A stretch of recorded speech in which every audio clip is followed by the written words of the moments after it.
left to right, that's Danny Kortchmar, formerly of the King Bees. Next is Leland Sklar, Russell Kunkel, and Craig Doerge. It rhymes with Fergie, don't forget. Ladies and gentlemen, this is the section. I've introduced them. Today we're going to talk about Running on Empty, the fifth album by Jackson Browne. It was released in 1977.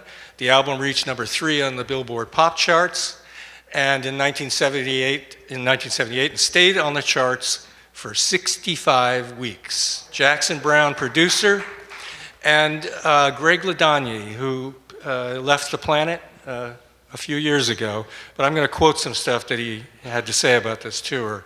He was the recording engineer, and they recorded, well, it's here. It's in addition to tracks recorded on stage during concerts using a Studer 827, I think. It also contains songs recorded in hotel rooms, on the tour bus, and backstage using the Record Plant New York remote truck, and that was assisted by David Hewitt and Norm Mershon. It's an unusual example of live albums in that none of the tracks had ever appeared on a previous album, so this wasn't like a greatest hits tour. Browne was the sole writer on only 2 songs, co-writing 4 others and covering another 4. The theme of the album, obviously, is life on the road. In a Rolling Stone interview about the tour during which the album was recorded, Browne expressed pleasure at finally being able to afford the session musicians. He wanted to go out on the road with him. And that was confirmed by David Hewitt. I talked to David Hewitt last Sunday about this tour. And Greg Ladagny, the engineer, he put together a surround mix in 2003. And this is what he had, and he says, anybody familiar with this album will remember the opening title track, which you just heard, recorded at Merriweather Post Pavilion in Columbia, Maryland. Audience members holler, band members tune up, the count starts, and this is what Ladagny says, boom, you're whacked upside the head.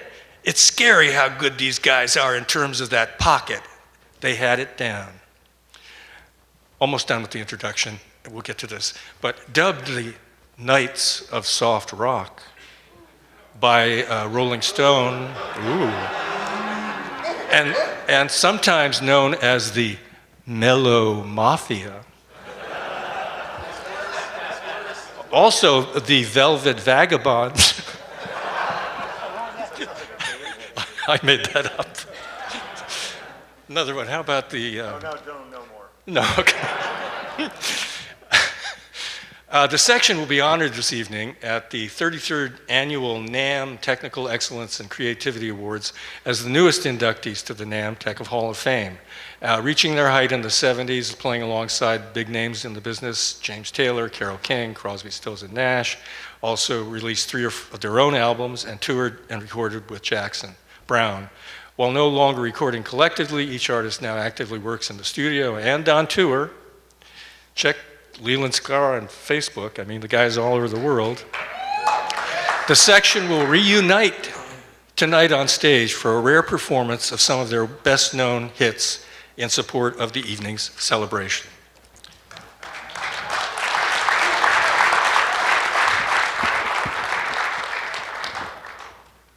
That's it.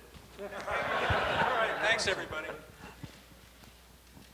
Yeah, have we ever met in person, Craig? I don't think so, no. But we got to know each other getting ready for this thing.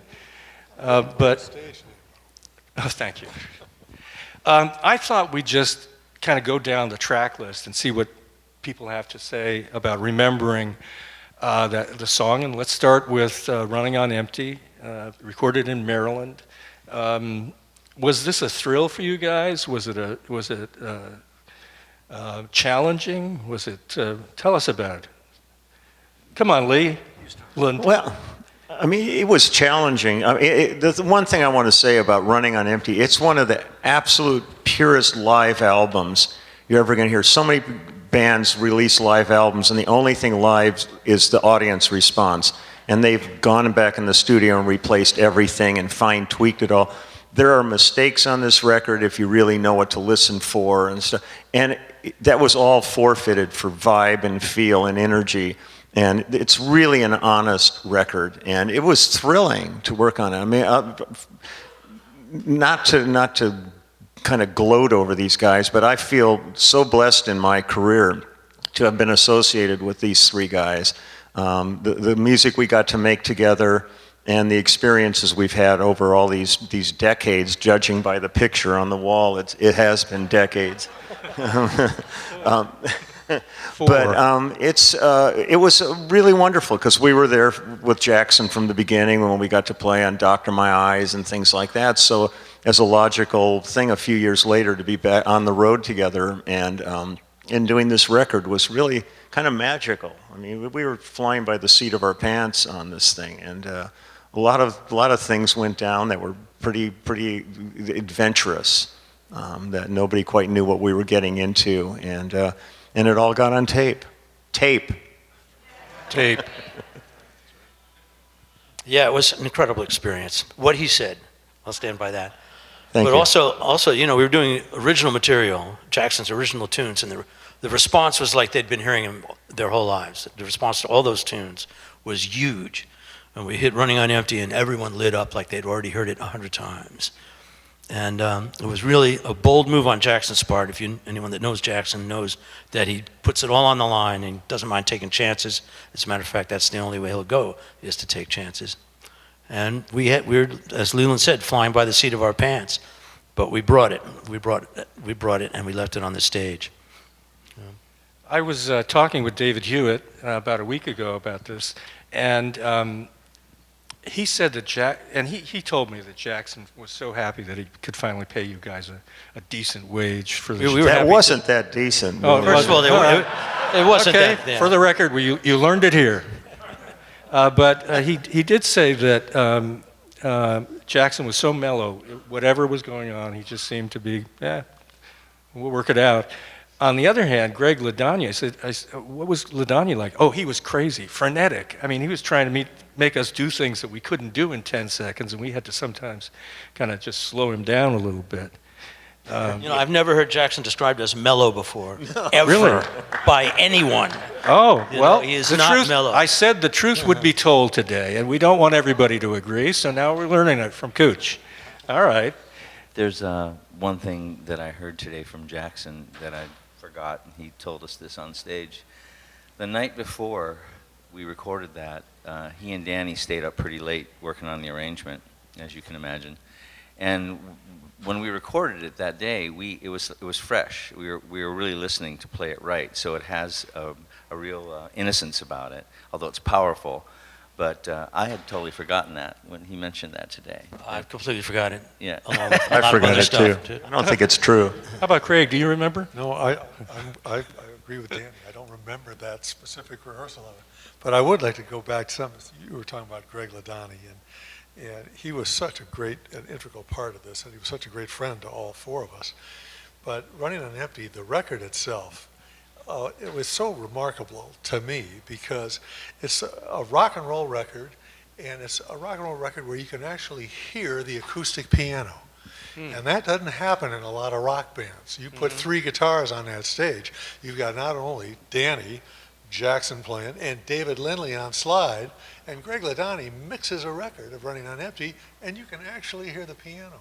So, and I always joked about that with Greg, and he just would laugh it off. But he had a really great set of ears and sensibility to being able to get what this live thing that we did all there. You could hear everybody's part, and it was just a terrific experience to hear his mixes, however long it took him in the studio to get there.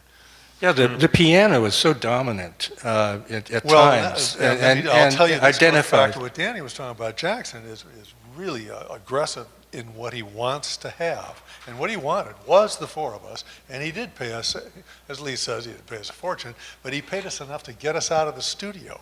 The wisdom of Jackson was, well, how do I get these four guys? Because they're all doing 3-4 sessions a day at double scale. Well, you take them. You Double pay 'em. scale. Double scale. That's right. You get them out on the road. So he did. And then I said, well, what about the piano? He said, well, we'll take the piano.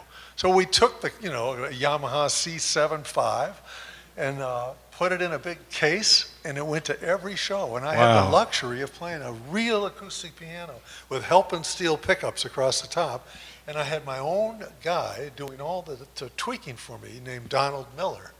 Donald Miller went on to become Jackson's manager. He and Cree managed Jackson Browne. Buddha, right? Buddha. Yeah, Buddha. Buddha. At that time, he was stage manager, and every day they'd roll out this giant piano, and it was such a pleasure to be able to play the Pretender or running it, whatever it was, on the real instrument. Because today everything is so digified. We sit around all the time talking about the latest digital 88. So it was a pleasure. And we rehearsed one song this week called "You Love the Thunder," and what Lee said about imperfections is so true, because I looked at Lee, I said, I was listening to the record, "You Love the Thunder." There are 2 or 3 giant clams in there. And I mentioned it to Danny, and Danny said, yeah, that's the charm of it. Right. You never hear any mistakes anymore. Everything's digital. Everything's on the clock. Everything's on the grill. Everything's, everything is whacked to the grill. And so you don't hear any of that stuff anymore. And that's what's missing in music. And we all know it. We all know it. Let's face it, there's nothing like the sound of a band in a room where they play together. Not one guy at a time piecemeal, but all together. Yes. Yeah.